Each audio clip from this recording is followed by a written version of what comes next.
The speed that it helps you think about stuff and spark new channels in your brain is just incredible. We switch this thing on and all of a sudden we've got 1,000 new ideas and new directions to go in.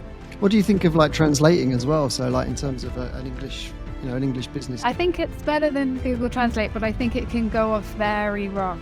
It can go a lot less well than Google as well. It's kind of less safe. AI might take our jobs. I mean, what do you say to that then? So, Charli and Chris, hi, how are you? All right? Good. How are you? Good morning. Go tickety-boo. Yeah, I'm very well, thank you. Thanks for coming on. So just to start, really, if you could just give a bit of an introduction to Proof Content, who you are, what you do, and also how you two came to work together, because I know it's quite a newish relationship, isn't it? Yeah, so I founded Proof Content about 10 years ago. I think 10 and a half, LinkedIn told me the other day. And the original idea was to create content.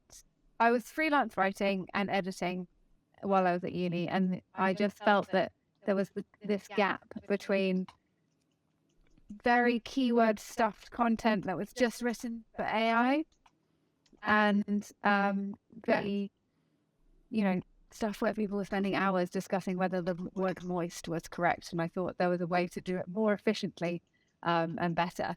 And it's kind of evolved since then. So we're much more focused now on key messaging and positioning. And we do spend hours now discussing whether the word moist is appropriate. So that's because we have a very short amount of words to describe a company in now. And the way Chris and I started working together is Chris has a startup called TaskPage, which is a productivity tool. It's very hard to explain what it is, and we actually still haven't finished that work because it hasn't got the funding yet.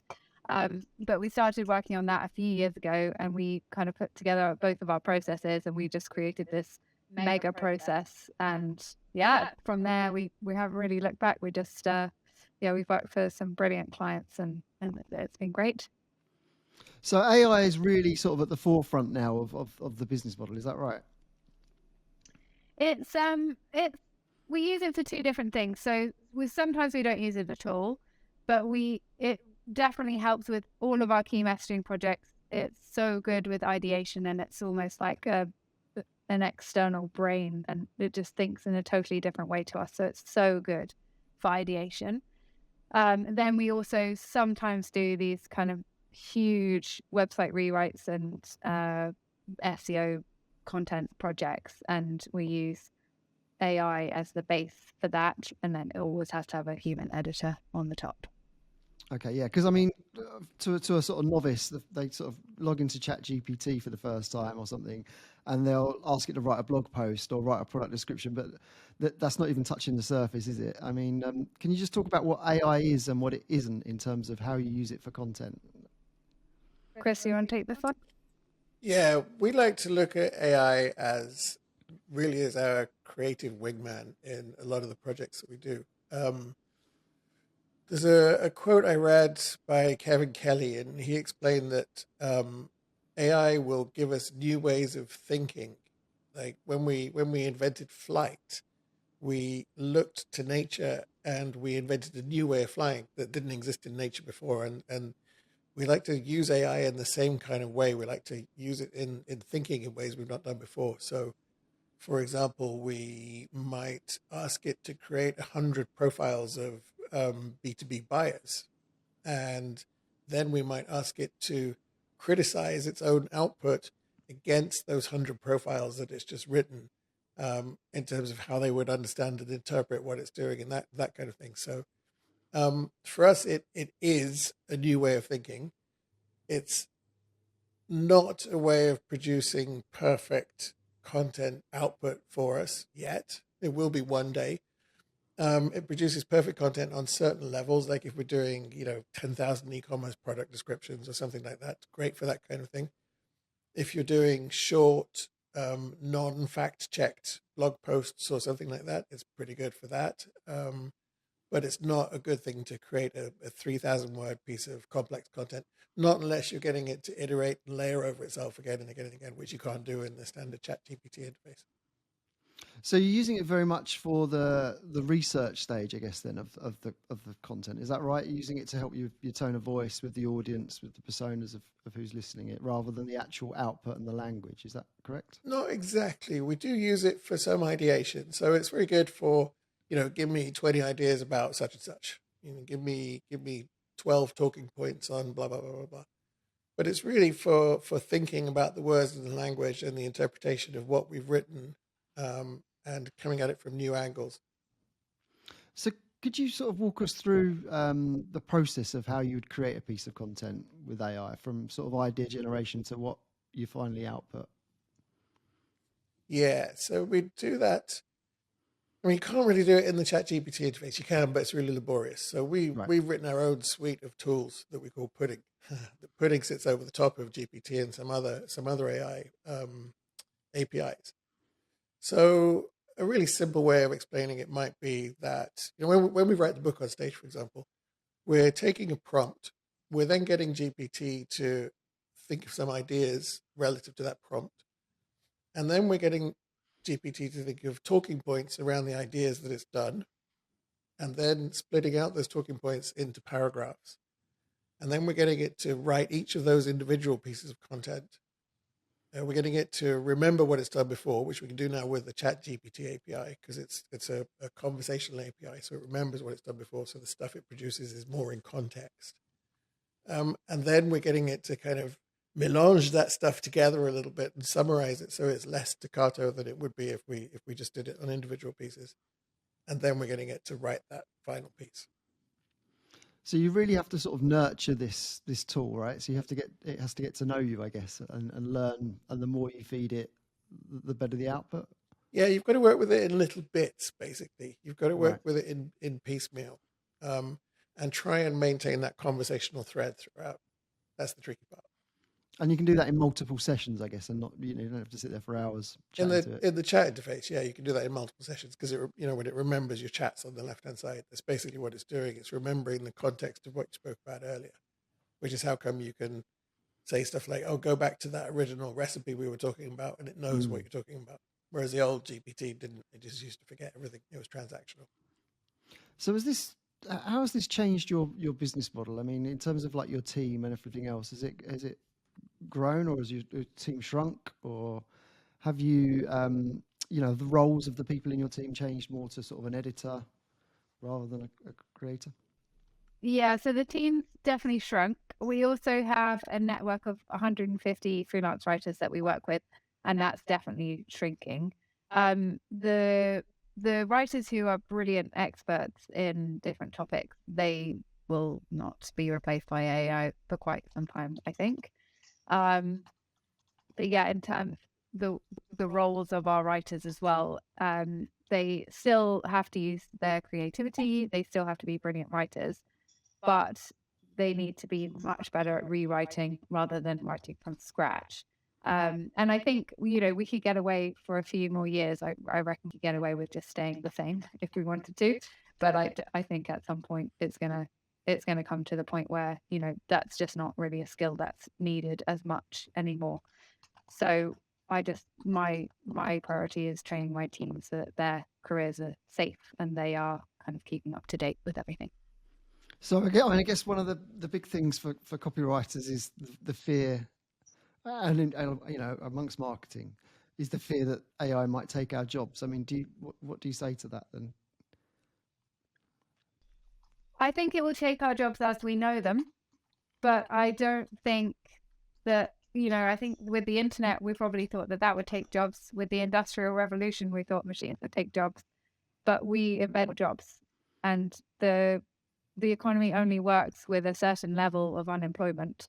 So we have to rethink our whole society if AI takes our jobs. And someone like Jeff Bezos, for example, can't be rich if everybody can't give him money and buy things through Amazon. So I don't think there's any grand conspiracy to get rid of all of our jobs. I just think we don't know. And I'm not clever. I'm not stupid enough to think I'm clever enough to know what it's going to look like in 10 years, but I think it will look very different.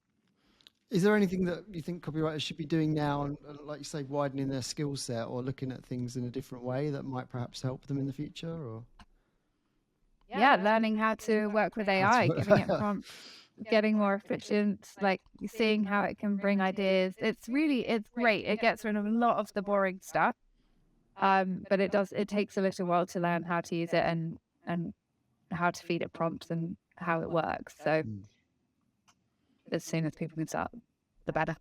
It's also, there'll be there are two levels of content quality, if you like, very broadly. There's the stuff that you might get on Text Broker or something like that, the kind of 5 cents a word type content that's designed to pick up in search engines when you're searching for, like, how do I fix my washing machine, whatever. That kind of thing has got away. That's easy to write with AI now. It's also probably no longer necessary because we're starting to use ChatGPT as a search interface for that kind of thing, and we're not being pulled out to websites to find out how to fix our washing machine. But the flip side is that really high quality content, so the sort of journalistic content, the long form journalistic content that you find in more higher end publications, will probably become more in demand, because that's the only way you'll get people to websites now, is to have really great content that people want to actually read and seek out and read. So I think the copywriter's job has probably changed. Like a swathe of copywriters are at risk. They're the kind who are writing that sort of 5 cents a word content. But the kind with the super high quality, the good writing, the quality journalistic type writing and editing, I think they're safe for a very long time. And on that sort of 5 cent content, how do you see Google and SEO evolving with AI? Because if everyone just suddenly starts populating their websites with really quick AI written content, is that not a risk? Is that not a dangerous game to play? Because if Google suddenly says, well, everyone's feeding out the same stuff here, we're going to penalize them.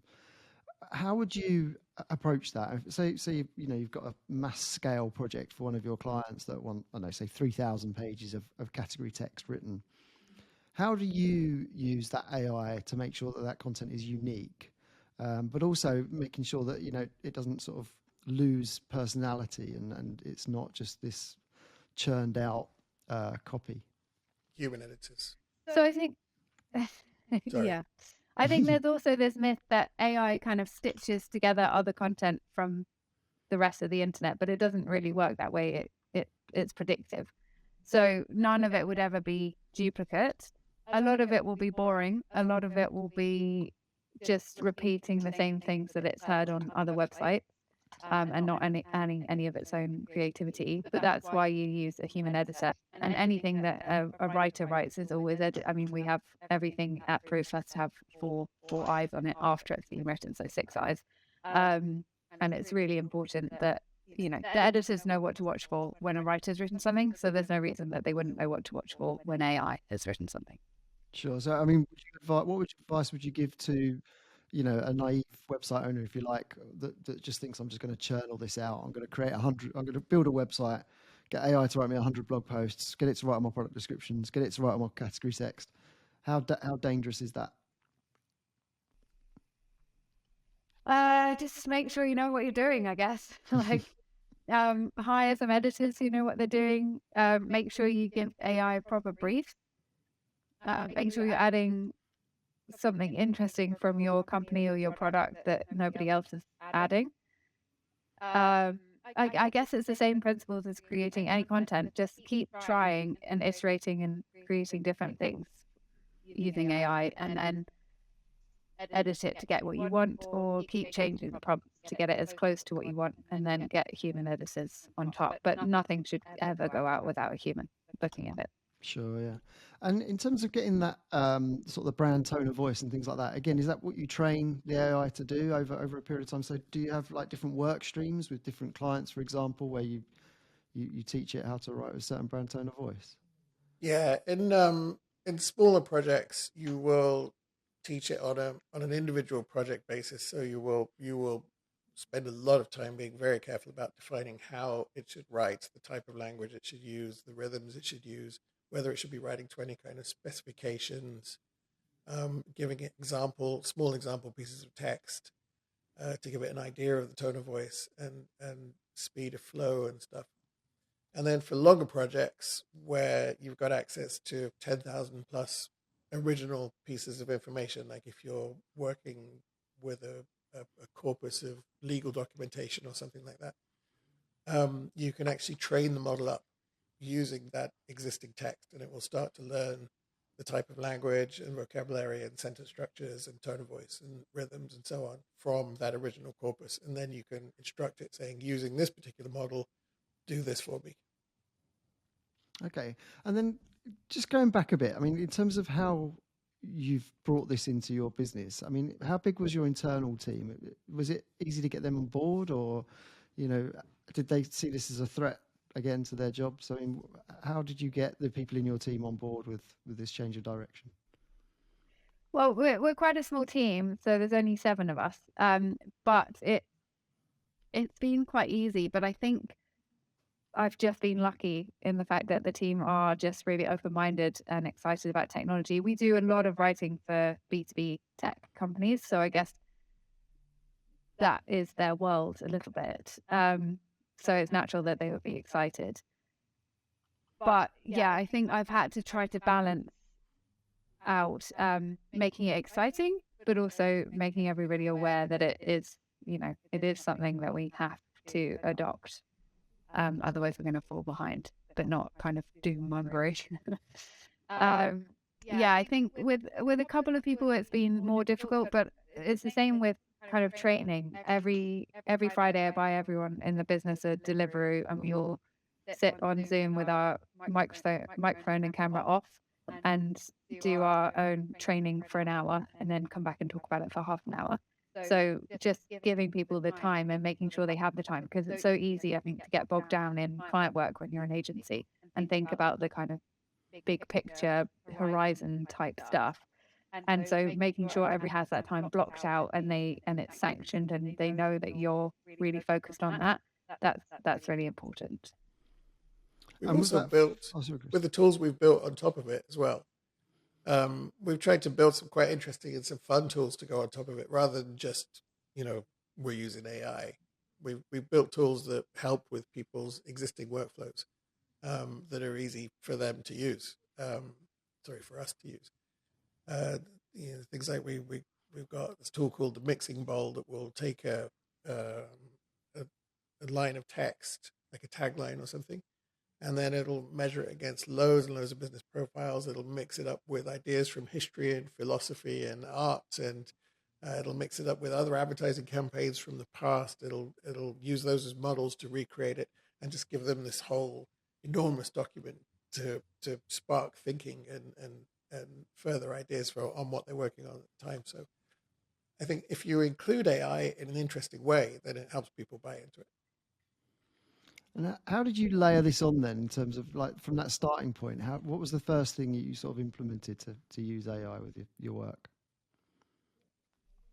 The first thing, so I started looking at it about 2.5 years ago, and the first thing we did was we had this we had a client that were startup. They didn't have a huge amount of money. They were an affiliate site, and they had thousands of merchants that they needed to get kind of descriptions for on their site.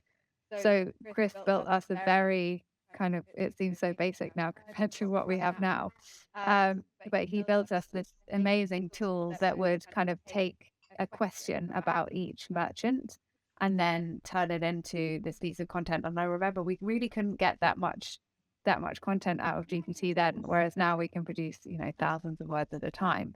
But yeah, it was so interesting, that project, and it actually got us really thinking about key messaging as well, because you see how many of the same words all the companies use, like leading provider and retailer were the first to think, why an online as well? And people on people's websites, you don't need to say you're an online provider and you can't all be leading. So yeah, it was a really, really interesting kind of first foray into AI. Yeah. So is that where you use it for positioning and things like that, and brand? It's not just churning out content, right, that you guys do. It's more you can help with that brand positioning and everything else through this. How does that work? This is not the compass. Yeah, that's our main job, is key messaging and positioning. So with the positioning, we have a very strict process that we go through, that sort of helps people find their key messaging rather than just plucking these beautiful words out midair. So we use AI to help with a couple of things, and that's competitor analysis, things like that. But then the real beauty of it is what Chris has created, which is this mixing bowl where you give it the name of the client and a brief description, and then it just comes up with all of these incredible, you feed it the best slogans from history, and then it kind of tries to replicate them but in a different way, and then it brings in ideas from science and philosophy. And Chris, I should probably actually let you talk through this. You know it more. Yeah, please do. It's never really. It's not given us the hit yet. It's not given us the answer to the problem, but it's so What do you rapidly mean by the expands. hit? Sorry, Chris. Sorry? What do you mean by that? What do you mean by the hit? Well, it's never given us the one. Like, it's never given us the single emotive phrase that we need in whichever thing we're doing. But the speed that it helps you think about stuff and spark new channels in your brain and new pathways to thought is just incredible. I mean, we could sit around being a bit tired on a Wednesday afternoon trying to work through something, and we switch this thing on, and all of a sudden we've got 1,000 new ideas and new directions to go in, and it just helps us produce much more rapidly, or get to the answer much more rapidly. It's also a really, really simple example, a really simple thing that anyone can do with ChatGPT without having any tools is to, one of my favorite things is we ask it what its understanding of a phrase is. So when you've come up with some way of describing your business or the product you're about to launch or whatever, you feed it to ChatGPT and you say, what do you think this means? And is this where the moist thing came from at the beginning, Charlie? What does that? Yeah, what's the context of that? It's a bit moist, that tagline. I don't know about that. Because it's so left field, it's so logical in the way that it processes words and language, it will very quickly come back and tell you if something's rubbish or not. So that's just something simple you do all the time. And I do it all the time as well. When I think I've thought of something brilliant, I just ask GPT and then it's back to the pub. So you ask it if you think it's brilliant or if you think it's crap, basically. No, like, what's your understanding? Like we're a, I don't know, Charlie, what's your vagary example? Website architect. Yeah, we're website architects for the information age for dynamic, I don't know, flower pot manufacturers or something, some rubbish that someone's made up on their LinkedIn tagline. And you feed it that, like, what does that mean? And very quickly you'll see it doesn't have a clue. And if GPT doesn't have a clue, no one else has got a clue either. I see. So in terms of, like, say you was an agency or a business then, and you're trying to, because I guess for us, for example, we're a search marketing agency, we all say the same things, right? So how would you help an agency like mine, for example, differentiate itself through that positioning? Because obviously, do you feed it the values and things like that? That all, we've all been through the process, right, of where we're trying to think of a mission statement and what our values are. All this whole process that these companies do to try and make them stand out. Is that how would you take that? Would you take all that information and feed it, or? We feed some of it. I mean, we've got a very, very long and detailed process to get to that point where you can differentiate yourself, specifically in a commoditized market as well. Can you talk us through that process, Chris? Blame me, I can't talk you through all of it because it will go on some of it. long time. But we start off looking at what we call your umbrella statement. We go through identifying brand archetypes and brand behaviors. The goal is to, very basics of it, are we try and get something concrete that people can understand, something in concrete language that we can all just get immediately. And then from that, we work out lots of ways that you can demonstrate that all the time. So let's say you decide you're one of your key things is you're a culture brand. It's all about the culture inside your agency and whatnot. We work out ways that you can reiterate that and hammer that home every time that you do any kind of brand communication, whether it's email signatures, blog posts, log forms, white papers, talks, sales decks, whatever it is. And that's the that's the beginning of the process. And then from there, we move on to looking at what the differentiators are or could be. They don't necessarily have to exist at that time. They could be something that you can create. We look at how that fits into the entire marketplace. So we look at the broad spectrum of the competitors. We look at the types of language that they're using and how they're positioning themselves and what spaces are missing, what's overused, what's hackneyed, where you could fit into that place.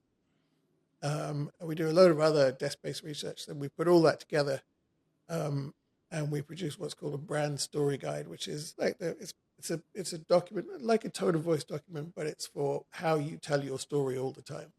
The key is that everybody who's ever writing anything for you or communicating in any way is using the same types of tropes in everything that they produce.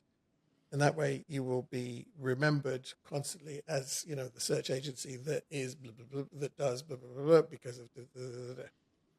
So it's something like that. I mean, there's a 60-step process. Hence, we made this deck of cards with 60 different cards in there, and it's horrible. People scream and cry and chuck things around the room, but eventually we get there. What's that deck of cards thing? Can you talk us through it? This is we use this in our workshops and with our clients. We just decided to codify the whole process into a deck of cards. Because we're doing AI and stuff all the time, we thought it'd be nice to have something that's actually physical that people get to handle in meetings, as well as using the fancy AI tools and the sometimes quite abstract things we're thinking about as well. And what sort of things are on them? On these, there's all sorts. So these ones just on the top here are, we call them the jokers. So these are things that you've got to look out for. So if you, when someone's working through in a workshop, they'll lay these out in front of them and check that what they're talking about doesn't land on one of these. So, for example, this one says it's a table stake. A classic one is a design agency talking about the quality of its designers. We've got the greatest designers. So, of course, you've got the greatest designers. I wouldn't want to go and hire a design agency who's got rubbish designers, right? So it's a table stake. Well, you're in a race to the bottom. You're like talking about becoming the cheapest or whatever, or nobody cares. That's my favorite. People choose differentiators that nobody actually cares about. We're a soft drinks manufacturer. We bottle everything by moonlight. It's awesome, man, but I don't really care if there are bits in it or not. So it's stuff like that. And then all the brand archetypes and tones of voice notes and just tons and tons and tons of stuff. It just makes the workshops a lot more lively. So instead of kind of sitting down, typing away on a laptop, you're all moving about, and it's a much more conducive environment to creating ideas. And you produced that yourself, did you? Yeah, completely AI free. Completely done by hand. In fact, we call it an origin mark. I don't know if you can see that at the bottom of this thing. So we've got these things called origin mark. No, it won't focus. Origin marks that we use to show whether something is human created, whether it's AI created, whether it's mostly human with a bit of AI or mostly AI with a bit of human on. And we kind of put those out into the world, about 3 months ago, I think, Charlie. And there's quite a lot of people started using them, actually. We've got a inquiry from a publisher to put them on all their publications. They've appeared in a couple of books already and stuff. So what tools are people using to sort of differentiate and identify AI written content? Because I saw something the other day, I think, where you can feed it into this content basically, and it can tell if it was written by AI or not. The most famous one at the moment is Zero GPT, and it's pretty accurate.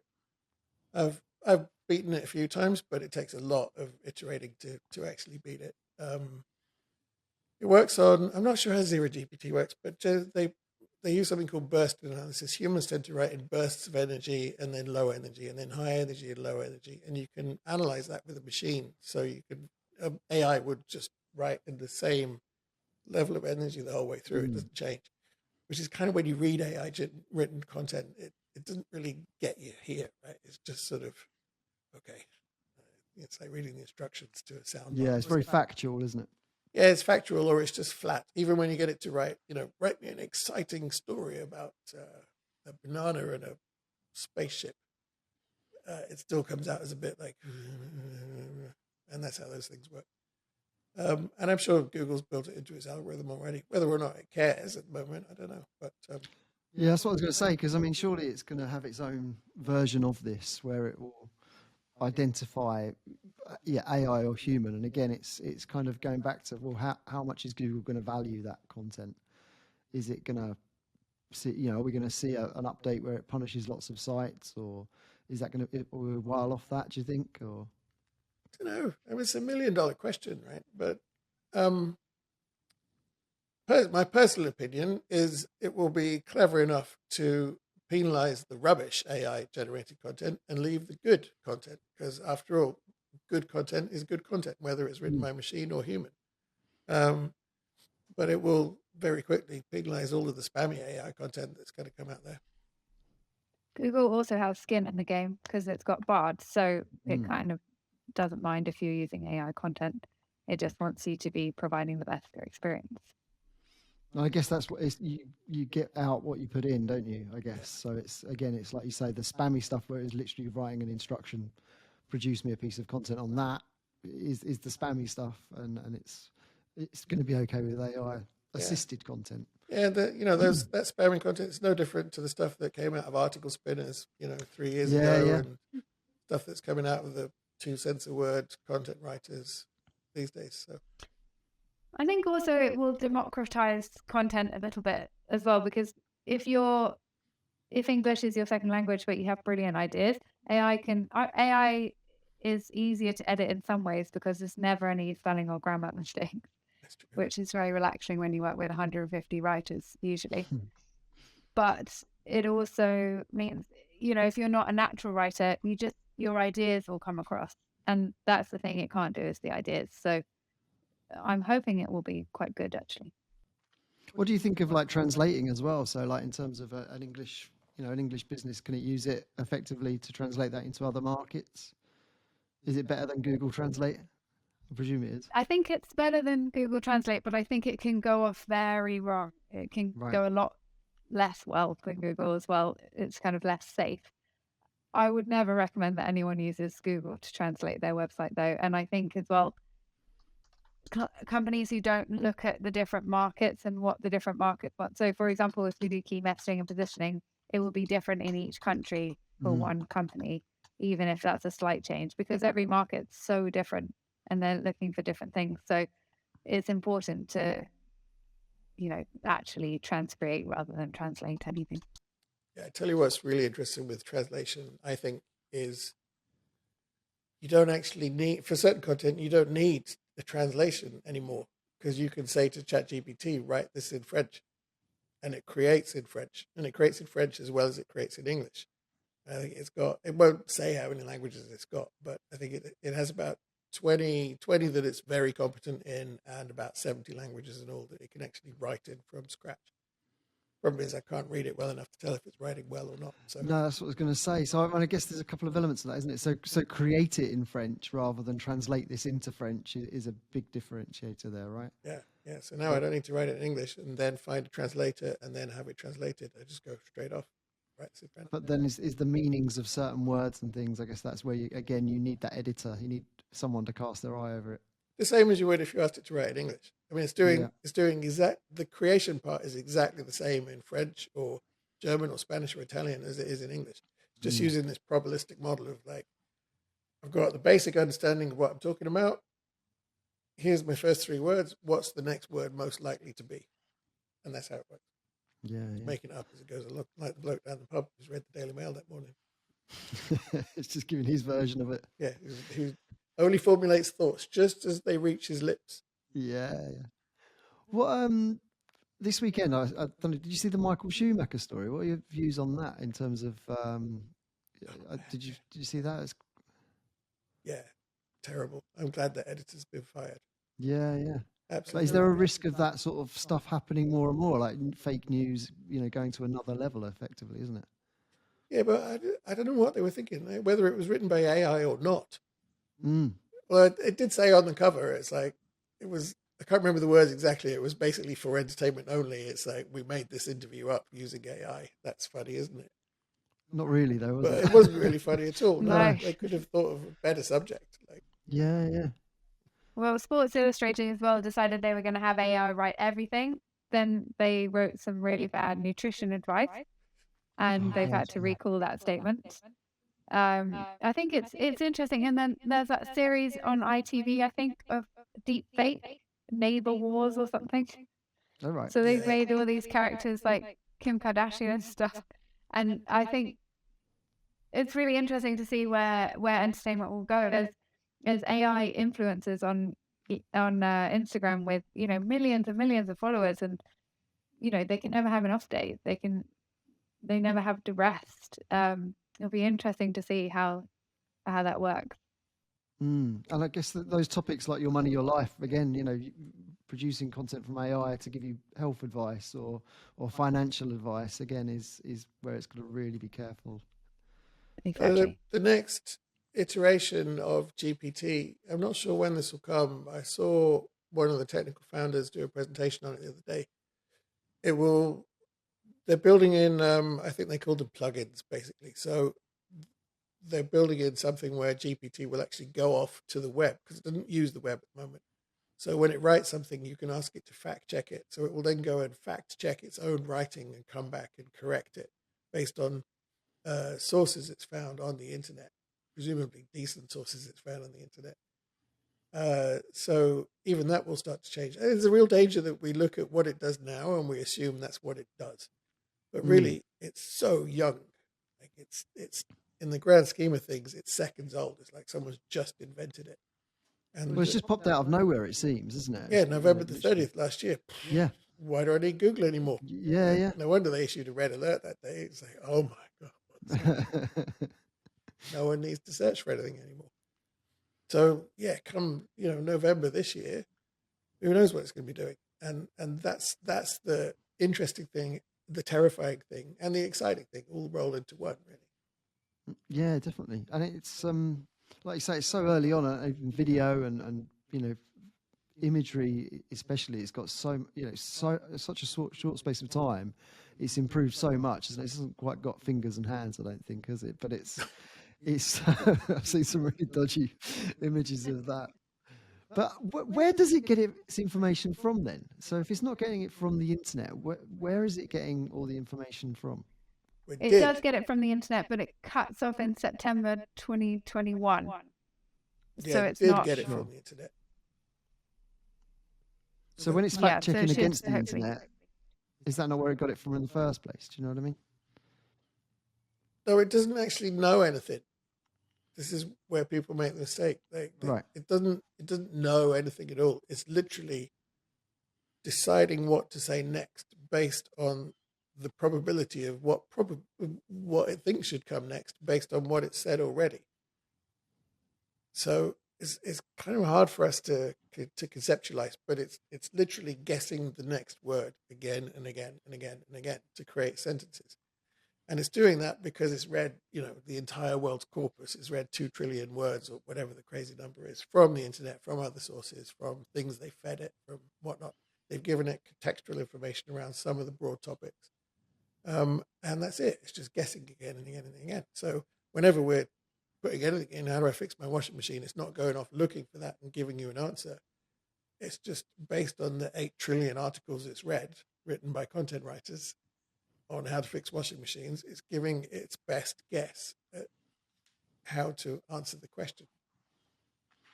So then, if you've bought a washing machine after, was it November 2021? 21, yeah. Can it not tell you how to fix it? And you've got to go to Google. You've got to go to Google. Will it update annually then? Will it update again, or is it now reliant on basically what we feed it? So, you know, is it now getting smarter and smarter because people are feeding it more and more information, or both of the above? It's updating itself constantly from our own feedback. When you click that little thumbs down button, something actually does happen on the other end. There's a team goes and looks at why it didn't work and so on. But also, I think the more recent models they stopped more recently in the knowledge that, or in the reading that it's done. Oh, okay. So in terms of the future, in terms of someone getting, you know, into this now, how can people stay ahead of the curve in terms of, or even keep up with the curve, I guess, because it's moving so fast, isn't it? Because is it too, you know, are people now too late to the party? Is it still very much at the beginning? where does someone learn how to use, say, ChatGPT? Is it just experimentation? Yeah, it's just experimentation. Definitely not too late to the party. I mean, we're all going to be using this, so the more of a foundation we can have, the better. But I think you've just got to kind of keep playing with it. Chris and I were saying we sort of use it as a co-worker with an opinion. So you know that it's not definitely going to be factually correct, but you're kind of using it to sound off sometimes your stupid ideas that you would just turn to your co-worker and ask them about, and you kind of already know the answer. But sometimes it just comes up with such brilliant stuff as well. And there's so many things it can be used to do. So the more people use it, the more they'll discover new things that they like using it for. Definitely not too late to the party either. It's one of those, it seems complicated, but it's quite, to get into it and use it in the most basic level is really straightforward, really easy. So I just encourage people to get out there and use it as best they can. I mean, even my dad's using it to try and qualify what his solicitor's explaining to him. He's asking it questions and then looking at what the solicitor said and then being amazed, like, ooh, it said the same thing. Oh, really? Save myself 200 quid. Yeah. Would you recommend using it as a solicitor then? I am not going to say that on a recording. So maybe don't use it as a doctor or a solicitor at this point. Not yet. No, not yet. One day it will be. But certainly if you want to fix your lawnmower or a washing machine pre-2021, then you're okay. That's brilliant. Okay, and then finally, can you just give us a bit more information around how you could help an agency or a business? So chance to pitch your own services, really. So, for example, my agency, if we were looking to position ourselves, how would you work with us? How would that work? Nope, Chris, I thought you were going to go. So we help companies with their key messaging predominantly, but we found that we need the positioning to do that. So with the positioning, we have the concrete foundations of who you are, what you do, how you explain yourself, and who your customers are, and how you can differentiate yourself. I think as an agency, it's so difficult to differentiate yourself because there's no kind of IP, that there's nothing really to cling on to. So we help people find that thing that they can, that's very concrete in a customer's mind, and they can kind of hang the rest of their messaging on.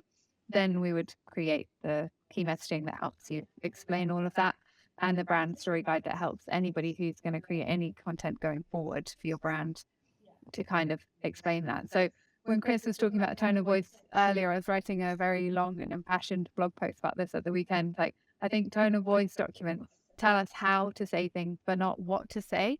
And it's indicative of the problem with content as a whole, which is we all know we should be producing content, but we don't really have anything to say. So the brand story guide gives you something to say rather than telling you how to say it, although it also kind of has a bit of tone of voice as well. No, I think you're right. I mean, in terms of like the challenge, especially agencies are a great example, aren't we? We're all trying to find some unique, silver bullet that splits us apart from the competition. But actually, what people are normally buying into is that relationship or the skill set. Like you say, we've all got the best people, we're all the best at it. But actually, then in terms of our marketing and the information that we're putting out there, not just the way we're saying it, is so important. Yeah, so it's really interesting. Yeah, and there'll be something different about you. We just have to argue about it and spend a long time getting to it. But there'll be something. Every single company has something. We've never failed yet. So that's brilliant. So where can people find out about you both? Where can they reach you if they want to talk more? LinkedIn or content.com. Brilliant. Well, great. Thank you very much for coming on today. It's been really interesting.